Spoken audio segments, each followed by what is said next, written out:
Olá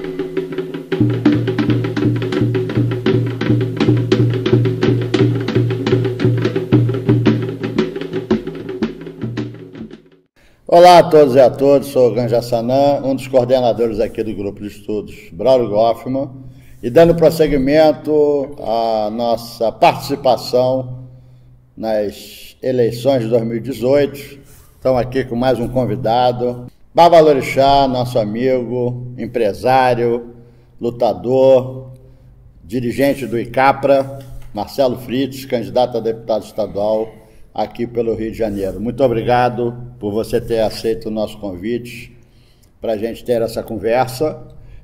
Sei que a sua agenda deve estar uma loucura e já quero começar lhe perguntando o seguinte: povo de Axé, vota em povo de Axé? Olá, benção Paz da Sanã, com fé a todos. Prazer muito grande estar aqui. A honra é nossa. E eu não poderia recusar um convite de uma instituição tão importante que tem feito um trabalho tão bacana para as nossas tradições. Povo de Axé, vota em povo de Axé. Isso é uma questão que eu tenho refletido sobre isso. Eu acho que o povo de Axé também precisa refletir. É um discurso que todo o povo de Axé que é candidato tem discursado isso, mas eu tenho as minhas convicções. Por quê? Porque eu acho que algumas pessoas estão se arvorando a lançar candidaturas, né, sem uma história, né? Eu acho que quando você vai procurar uma casa de santo para frequentar ou você vai contratar alguém para desenvolver qualquer tipo de trabalho, você vai ver o currículo da pessoa. E às vezes a gente tem tido frustrações em resultados de eleições exatamente por conta disso. É claro que a gente sabe que existem os fatores financeiros que são muito importantes, imprescindíveis numa campanha, mas a história do candidato, a militância, o comprometimento, a responsabilidade desse candidato, eu acho que são critérios, principalmente nos dias de hoje, que a gente está vendo uma campanha atípica, diferente de todas as outras. Eu já participei de algumas campanhas, já trabalhei com alguns parlamentares e a gente sabe que essa campanha vai ser uma campanha muito diferente e a gente espera que até o fim ela vá assim e que o resultado dela também seja diferente. Então eu acho que a gente precisa refletir sobre isso, porque algumas pessoas, pura e simplesmente por ver essa nossa fragilidade, elas acham que elas podem ser uma defensora, levantam a nossa bandeira e querem lutar a partir daí, a partir de quando eu ganhar. E eu acho que não é bem por aí, né? Você é uma pessoa que você está aí numa luta, né, com o seu trabalho. Eu estou aí, ano que vem eu completo 20 anos de serviços prestados para as nossas tradições. Eu me iniciei com 17 anos, criei o ICAPRA em 1990, ano que vem a gente faz 20 anos de serviços prestados. Caramba! O ICAPRA é creio eu, uma das poucas iniciativas de sucesso dentro das nossas tradições. O senhor mantém esse jornal, né? Que o ICAPRA tem um jornal, reúne pessoas que são reconhecidas como pessoas conhecedoras das nossas tradições. Qual é a fórmula desse sucesso? Trabalho. Hoje mesmo eu postei nas minhas redes sociais, né, que o sucesso e a vitória está numa estrada chamada trabalho. Percorra essa estrada e que certamente nós encontraremos. Eu, quando fundei o ICAPRA, eu fundei porque quando me iniciei com 17 anos, eu divulgava a minha tradição religiosa, a minha fé, que eu tenho amor, e eu era surpreendido pela reação das pessoas que me viam como se estivesse entrando por uma facção criminosa, um grupo de extermínio. A gente que é de Candomblé ou de Umbanda, a gente sabe que funciona dessa forma. Sim. E eu acho que o ICAPRA, eu acho que o ingrediente principal é o amor, a persistência, a perseverança, a responsabilidade e o compromisso. Eu, quando fundei o ICAPRA, e eu acho que você também... Só um parênteses. O que é o ICAPRA? O ICAPRA é o Instituto Cultural de Apoio e Pesquisa às Religiões Afro, que eu mudei no estatuto já há algum tempo. A nossa diretoria achou melhor, que era mais conveniente, em vez de religiões afro, transformar em tradições afro. E eu tenho batido muito nessa tecla porque nós somos tradições, nós somos cultura popular. Porque quando você insere a gente apenas na religião, a gente fica limitado, e a gente tem uma riqueza cultural de comida, de dança, música, de história, de mitologia, de tudo isso, que isso aí abrange e faz com que a gente esteja mais aberto à receptividade de investidores, etc. Então, eu acho que esse sucesso do ICAPRA é isso, é buscar muito estar à frente de tudo, você, por mais que às vezes divida... Isso numa época que não existia internet. Isso. Porque hoje a comunicação é instantânea. Não é? Esse tempo todo atrás não existia internet. A divulgação era mano a mano, como o senhor faz até hoje. É verdade, é muito difícil. Mas a história tem muito amor envolvido, né? Então a gente persevera muito. Então, como eu estava dizendo, você deve ter ouvido essa história e eu ouvi muito essa coisa de que não adianta. Sim. Não adianta, o nosso povo não se une, o nosso povo não vai ajudar. Sim. Isso aí não vai levar a lugar nenhum. Eu acho que isso é uma frase pessimista de um grupo de pessoas que precisa se atualizar, precisa refletir sobre isso, porque a nossa palavra tem força, a gente é de candomblé, é de umbanda, tudo que a gente fala tem força e tem um poder de se realizar. E aí, mesmo assim, eu arregacei as mangas e comecei a trabalhar, e graças a Deus, hoje, depois com quase 20 anos de serviço prestado, eu olho para trás, eu vejo, por exemplo, como você disse, o ICAPRA hoje, a instituição, algumas pessoas que ouvem o jornal ICAPRA acham que o ICAPRA é o jornal. Na verdade, o ICAPRA é essa instituição que existe alguns subprodutos, projetos dessa instituição. Uma delas é o jornal ICAPRA, que quando eu fundei, eu sempre tive o sonho de fundar um jornal. Quando a gente fundou, nós fundamos um tabloide com 12 páginas, a gente fizemos uma festa de lançamento no Museu da República, que foi maravilhoso, e eu me lembro que numa entrevista uma pessoa me perguntou quando é que sai o próximo. Eu nem sabia quando é que ia sair o próximo, porque eu não tinha perspectiva de um próximo. Eu lancei assim no escuro, completamente à contramão dos métodos tradicionais de um negócio, e graças a Deus a gente começou a crescer. O Jornal ICAPRA chegou a 60 páginas e nós revolucionamos a mídia do Rio de Janeiro. Depois da gente houve um lançamento de 8 jornais impressos.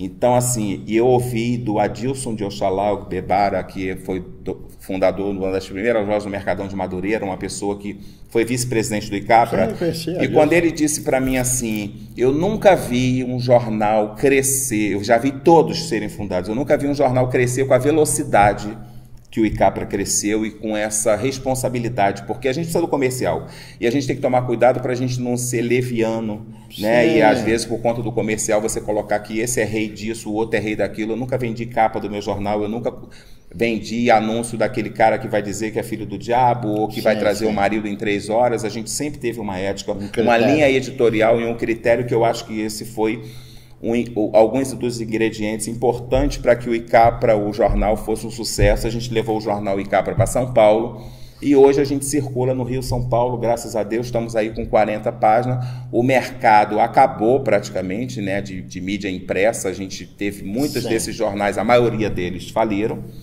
mas isso se deve à falta de apoio do segmento. Você trabalha com mídia, você sabe disso, que infelizmente a gente tem muitos irmãos que falam da gente que eles, porque a mídia é importante, a mídia não sei o quê. Inclusive, a gente, numa reunião outro dia com movimentos sociais, a gente colocou isso em pauta, que é a falta de apoio para as mídias afro. Porque nós não temos incentivo, nem do poder público, nem das associações. Porque quando a gente vê irmãos nossos que, às vezes, até levantam grana para patrocínio, eles não nos inserem em campanhas publicitárias. Nem eles, nem as secretarias que querem atingir o nosso segmento. Verdade, é verdade. E a questão que você coloca hoje, que é uma pergunta que todo mundo me fez aí e faz sempre, religião e política se misturam? Eu acho que a gente tem que mudar essa concepção, né? Já deveria ter mudado, porque eu acho que hoje em dia, até como uma forma de defesa, a gente está vendo grupos religiosos aí se organizarem, trabalharem, porque não basta se organizar, você tem que criar uma estratégia e trabalhar, percorrer essa famosa estrada que nela a gente encontra o sucesso. A gente vê esses grupos muito cegos, né, em busca de um objetivo, e isso tem feito com que eles alcancem o poder e com isso utilizem estratégias de exterminar qualquer tipo de cultura que não seja deles. Então, por conta disso, na minha opinião, a gente precisa... Porque a gente faz política, né? A gente faz política o tempo todo. Se não fosse a política, a gente não teria liberdade de culto, porque foi através de um pedido de Maria Eugênia Ana dos Santos que por acaso é minha tataravó de santo, né? Eu sou filho de santo de Ogum Jobi, me iniciei em 1990. Esse ano eu completo 28 anos no mesmo axé, sou neto de seu Joaquim Mota, bisneto de mãe Agripina, Obabii, e tataraneto de mãe Aninha, Maria Eugeniana dos Santos, Obadei, que é a fundadora do Ilê Axé Opofonjá, que foi a primeira pessoa que conquistou na minha opinião, uma das maiores conquistas. A primeira delas, né, que é a liberdade de culto, com então o presidente Getúlio Vargas, e que isso aí foi política, não é política? Opa, certamente. Não é verdade? Certamente. Então eu acho que a política está aí, a gente está hoje necessitando de que as nossas tradições sejam vistas, sejam observadas, e que se isso não ocorrer, vai acontecer o que vem acontecendo. As políticas públicas são mal divididas, e a gente ouve, porque o Brasil está se tornando, né, a gente ouviu aí uma declaração lamentável do prefeito do Rio, onde ele diz que o Brasil, o Rio, precisa ser tomado por evangélicos, quando na verdade é uma grande bobagem isso, porque a gente vê que e a gente sabe de um crescimento, né, dos evangélicos, mas a gente sabe que as políticas públicas têm que ser para todos, uma ação coletiva de todas, porque assim você consegue atingir todo mundo, porque se você tem só um segmento, se você faz uma política só para sambista, você não consegue atingir outras classes da sociedade. Quem gosta de chorinho,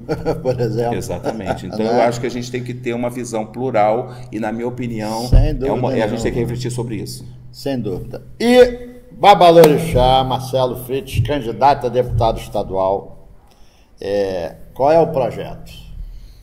Bom, na verdade eu tenho nas minhas visitas, né, uma das minhas maiores armas que eu tenho posto na mesa é o meu currículo, porque eu acho que a gente está muito cansado de promessas de pessoas bonitinhas, engomadinhas, com aqueles textos prontos, de palavras difíceis que por muitas vezes a gente não sabe nem o que eles estão falando, a gente aplaude porque terminou e aí a gente é catucado e precisa aplaudir.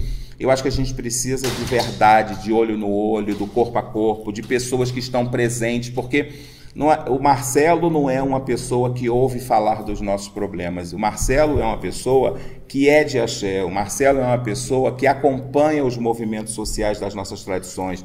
E essa minha aproximação, essa minha presença, isso dá a gente uma visão, né, madura hoje, depois de quase 20 anos de serviço prestado às nossas tradições, de refletir sobre algumas atitudes, de algumas atenções, né? Você vê que a gente tem alguns produtos nossos, produtos esses que são desassistidos pelo poder público, e a gente assiste, por exemplo, eu vou citar um exemplo aqui, que é uma das minhas bandeiras, e desde que eu milito, Jaçanã, vai fazer 20 anos, eu me iniciei, vai fazer quase 30, 28 anos, digamos assim, mas há quase 30 anos nessa história. Eu frequento, por exemplo, o Presente de Iemanjá. Quem é que nunca foi num Presente de Iemanjá no Rio de Janeiro? E me diga quando você viu um Presente de Iemanjá bem organizado, com uma estrutura, com orçamento, com apoio, com empenho de um poder público, de uma iniciativa privada, que por muitas vezes são influenciadas por esse poder público. Não tem. Você vai na Bahia... A Bahia, por exemplo, hoje o Presente de Iemanjá é a terceira maior festa popular da Bahia. Primeiro é o Carnaval, segundo a Lavagem do Bonfim, terceiro é o Presente de Iemanjá. Claro que a gente não vai comparar o Rio com a Bahia, mas num projeto nosso, né, a gente criamos o núcleo da ABAN RJ, isso faz uns 6 anos mais ou menos, que a ABAN é a Associação de Baianos de Acarajé. Eu tenho uma amiga que é de Débora, que é a coordenadora. Tem a Ana Liz, que na época também foi uma das primeiras coordenadoras da ABAN. Elas estavam na Bahia e tá aqui com a história da ABAN. Eu falei, gente, a ABAN é uma instituição poderosa, vamos trazer para o Rio. E aí viemos para o Rio. Eu não queria me envolver muito, porque a gente é muito assoberbado de coisas, mas eu não tive como, foi contagiante. E quando eu vi, eu estava envolvido e me transformando em baiano de Acarajé, e brigando, e sapateando, e graças a Deus, hoje, depois de 6 anos de trabalho, nós transformamos o estado do Rio de Janeiro, com uma ação só na cidade do Rio, no segundo estado do Brasil com o maior número de baianas de Acarajé legalizadas na rua. Todas as baianas, com exceção, se eu não me engano, da Cissa, Mas, fora ela, todas as baianas que foram legalizadas no município do Rio de Janeiro foi por causa da ABAN. Nós levamos esse processo para Nilópolis, fizemos uma parceria com a Ciafro, com a Inês, que era superintendente na época. Fizemos também, conseguimos uma lei em São João de Meriti, por articulação minha com a Secretaria de Cultura de lá, onde nós fizemos, São João, existe essa lei, a lei bateu numa outra lei que lá não pode fritar nada de manhã, e acabou que com um governo novo, a gente ainda não conseguiu diálogo, porque tem isso, a gente inicia um diálogo e não consegue prosseguir. Mas está aí uma prova de que a gente transformou o Rio de Janeiro, né, num estado hoje, onde a gente conquistou a lei que a baiana é reconhecida a nível estadual como patrimônio material.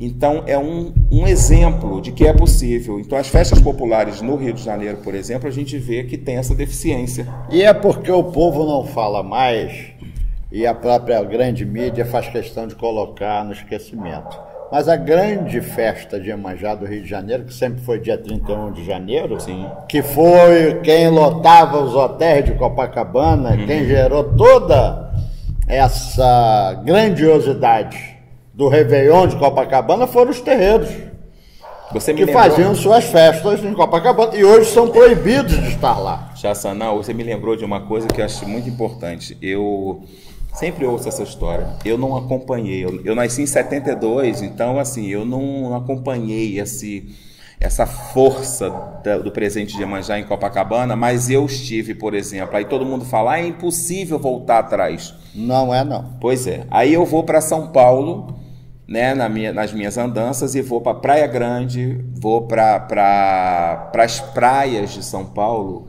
e eu vejo o presente de Iemanjá em São Paulo, e eu fico abismado, porque o filme que passa na minha cabeça, né, em Mongaguá, né, Praia Grande, você vê o presente de Iemanjá em São Paulo, é uma coisa absurda. Mas Copacabana era, Copacabana eram 6 quilômetros que tem a praia, do Leme ao posto 6, e eu sei porque eu morava lá, sim. De terreiro, de ponta a ponta. E a praia, e aquilo chamou a atenção do turista. E aquilo foi quem transformou o Réveillon de Copacabana no, acho que o Fórum de Nova York, um dos mais famosos do mundo. Sim, os terreiros. É uma questão, hoje quando eu falo dessa referência de São Paulo, que eu tive a oportunidade de estar dando um auxílio, né, ao presente de Iemanjá de Madureira, e eu mesmo, quando eu fui fazer essas visitas, eu fiz essas visitas exatamente com a visão de perceber, de pesquisar, porque a gente tem que ver o que está sendo feito no Brasil, com culturas diferentes, a nível do estado e das cidades, sim, e a gente pegar esses bons exemplos e lapidar e adaptar na nossa cidade. Então, daí você mostra que é possível. Agora, sim, é claro, tem que trabalhar. Sim, você não vai lotar uma praia de Copacabana da noite para o dia. É só abrir que lota.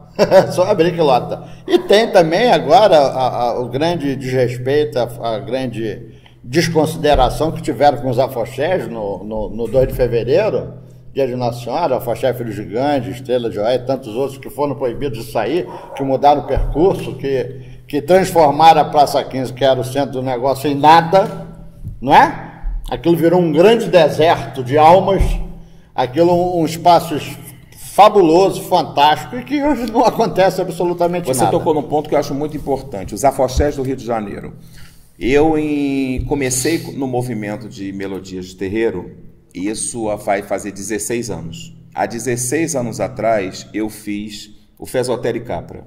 Eu vi o movimento de terreiro, de melodia de terreiro, comecei a pesquisar sobre aquilo, achei fantástico, criei, fiz uma parceria, eu tive medo de fazer o primeiro, fiz uma parceria, fizemos o primeiro Fesotério e Capra no Bola Preta, o segundo foi na Grande Rio, e já o segundo, o meu parceiro, que era o Ivan Barbosa, o diretor do Jornal Esotera, ele ficou meio assim inseguro, porque eu já dei um passo, a Grande Rio era o dobro ou o triplo do Bola Preta, e eu sempre fui muito audacioso, e aí ele recuou. Quando ele recuou, eu assumi o projeto sozinho, fiz, foi uma grande festa. Eu falei assim, eu acho que eu não tenho que ficar mais com o festival, eu vou criar um prêmio, e aonde esse prêmio a gente vai incentivar esses produtores, essas pessoas que trabalham, os intérpretes, os produtores, coreógrafos, e hoje aí eu crio o Prêmio Atabaque de Ouro no ano de 2005, que é mais um produto do ICAPRA, sonhando de trazer, levar o movimento para outros estados, e todo mundo me chamou de maluco, que ninguém ia sair, porque é difícil, nós não vamos se unir. E aí hoje eu olho para trás, depois, esse ano o Atabaque de Ouro, que acontece no dia 23 de setembro, no Espaço Show Tradição,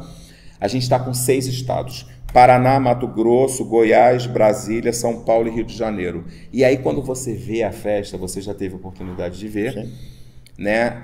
Você fica assim, gente, como é que pode? Sem patrocínio, a gente já teve ministro presente, vários políticos que vão, ai que coisa, mas depois não tem atitude, não concretizam um apoio. Essa é uma coisa que eu acho que a gente... E aí, só para concluir, essa questão da melodia de terreiro, a gente começou com um sonho. Só que outro dia um amigo chegou para mim e falou assim, Marcelo, você é um cara de sorte. Eu falei, sorte? Cara, eu estou trabalhando há 16 anos. Então, por isso eu escrevi hoje, eu citei aqui, a sorte está numa estrada chamada trabalho, você tem que percorrer.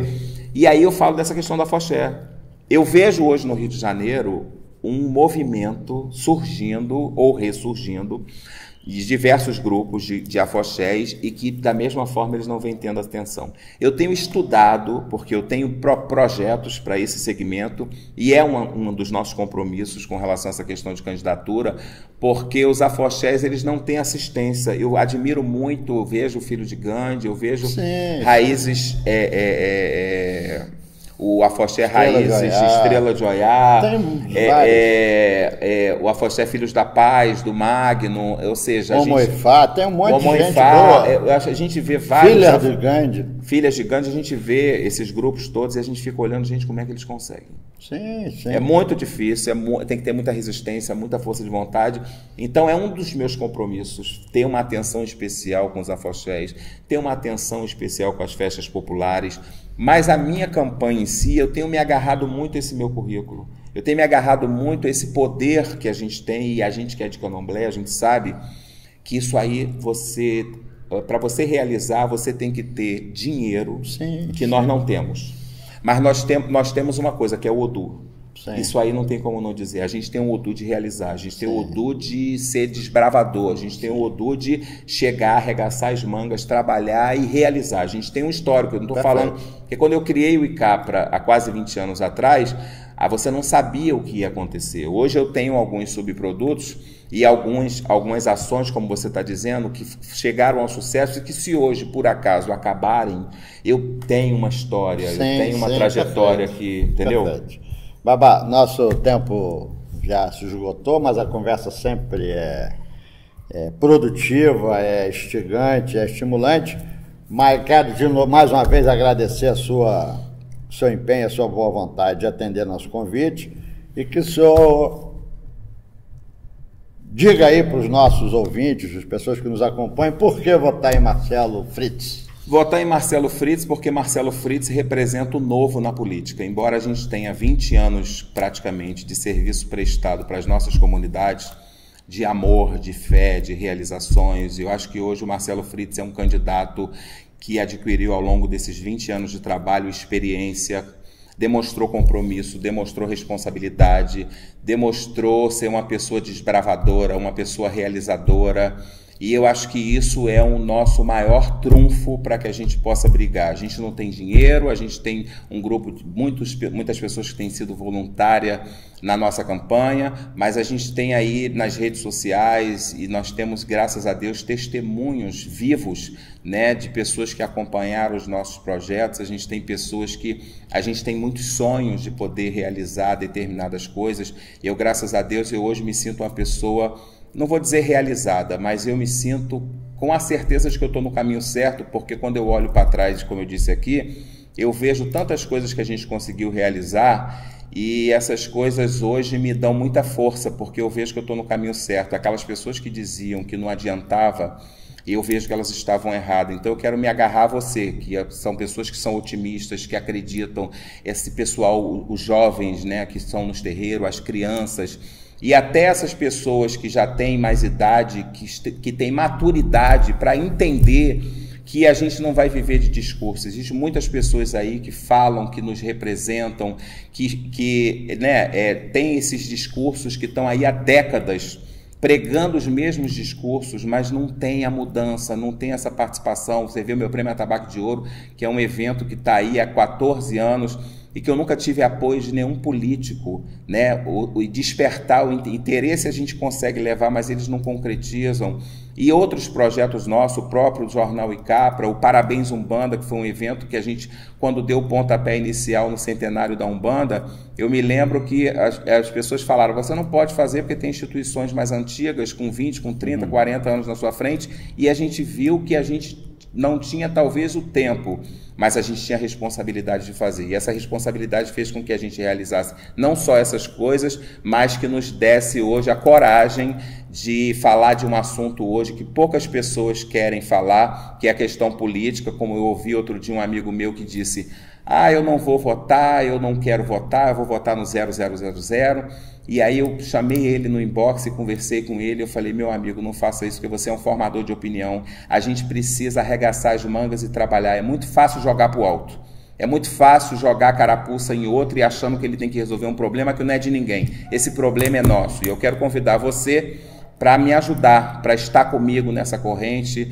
para estar com todos os movimentos sociais, a todas aquelas pessoas que realmente têm um currículo importante. Analise o currículo dos candidatos, porque quem vai escolher é você. Perfeito. Babá. Tá bom?